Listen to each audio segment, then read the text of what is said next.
Welcome everyone.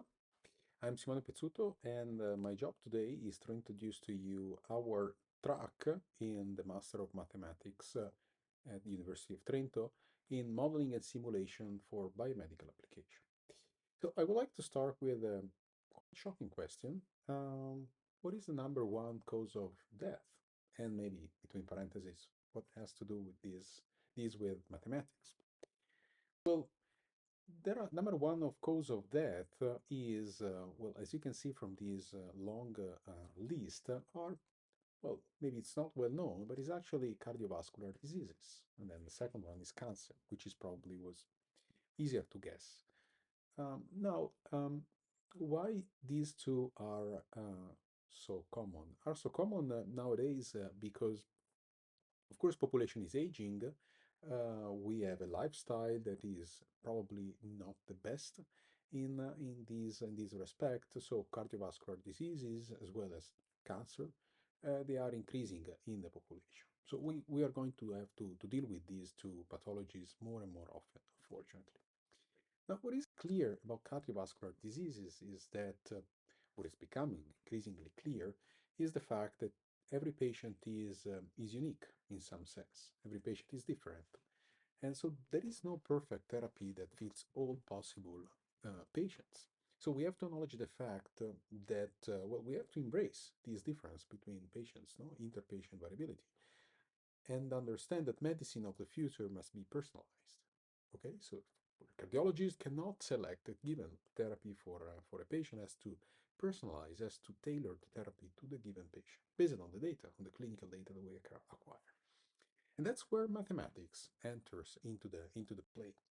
How? Well, let's take a few examples. For instance, the first example here, you start from clinical data here. This is, for instance, for cardiac arrhythmia.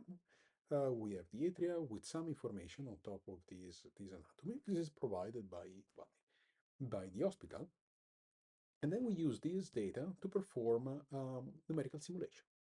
So we perform complex advanced numerical simulation to test, for instance, how likely is to have a certain arrhythmia in our let's say patient. And then on top of that, we can take a decision. Or we can suggest to the clinician what is could be the best option, therapeutic intervention for that particular patient. And that's highly personalized. Okay, it's really fit to the patient. You can see already at this level that you need to know a certain number of things from mathematics, physics-based modeling, for instance. Then you want to optimize the therapy, you want to personalize the model, so there is parameter estimation, you want to run simulation, so scientific computing, and so on. So quite a lot. Another example is about imaging. Now, imaging here means that you want to get some data, some information from a patient that is not readily accessible.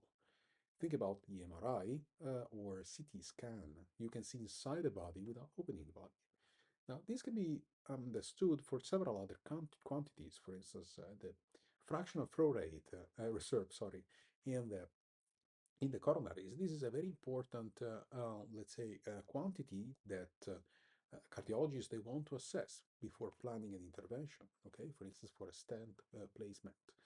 And is it possible to estimate this quantity without introducing a catheter, making the measure during the procedure? Okay, or can we shorten also the procedure and plan the procedure better? Well, we can do through mathematical modeling, for instance. And again, we need a model that we can fit based on clinical data. We can run it and we can test and check which uh, whether we can estimate the fractional flow reserve just by using non-invasive data. For instance, measure of the pressure from, let's say, the outside of the patient, if you like. Another example is the creation of virtual cohorts. Virtual cohorts are very important because essentially you can run population-based model with a power, a statistical power that is essentially infinite because you can take as many samples as you want. You're just bound, let's say, by the fidelity of the model, how accurate your model is. So you can replace animal experiments and also human experiments in the sense of clinical trials and refine them by testing the therapy in silico, okay, and not in vivo. That's extremely important. It is becoming increasingly important also in the future, okay? Because testing therapies and enrolling patients in a clinical trial is extremely expensive. A common denominator, hopefully that you have understood so far, is that we need models, complex models for the heart, for the circulatory system, for the electrocardiogram, for instance. All of these are based on written in the terms of mathematics, in terms of equations, or linear differential equation, partial differential equations that we want to solve by means of advanced numerical methods.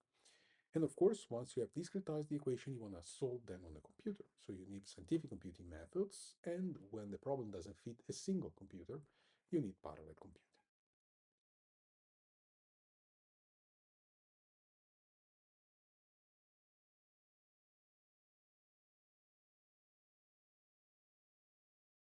Now, I hope I convinced you that mathematics will become ubiquitous in medicine and biology. And of course, we designed our track to bearing this in mind. So the courses that you will attend will include for sure mathematical biology, which will give you an introduction to the subject in terms of ODs and also PDs applied to biology, epidemiology, pharmacokinetics, and of course also more advanced uh, topics. We will have courses that are more mathematical, so partial differential equations, numerical methods for the solution of these PDEs and scientific computing, as well more applied course like theoretical biomechanics, think about, for instance, the mechanics of bones, muscles, fluid flows, so the study of blood, for instance, or the flow in arteries and vessels, as well as cardiac modeling, so electrophysiology, mechanics, and the fluid dynamics of the heart.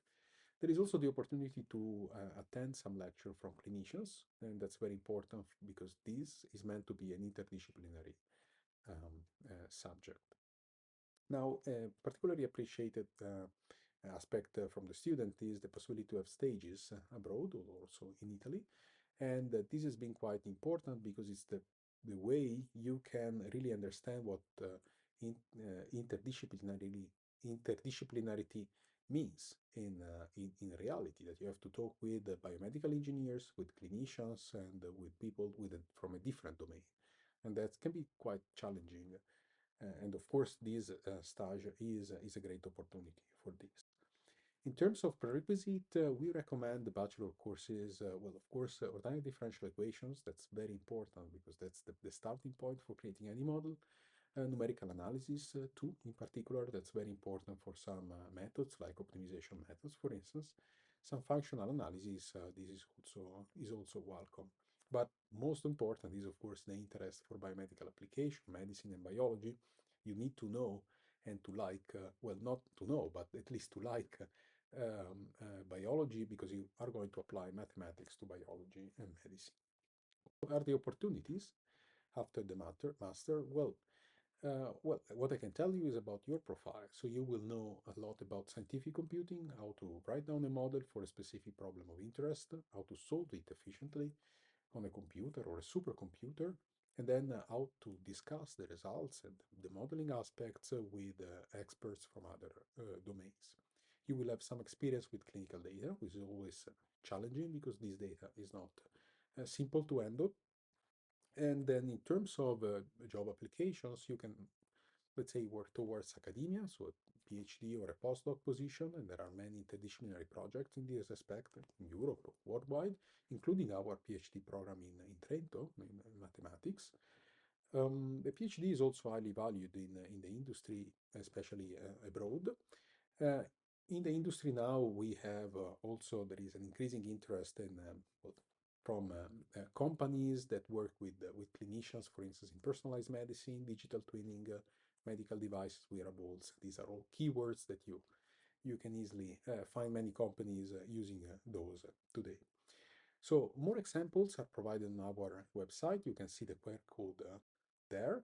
You can also have the complete list of course here on your right. And I hope you enjoyed this brief presentation, and thank you for your attention.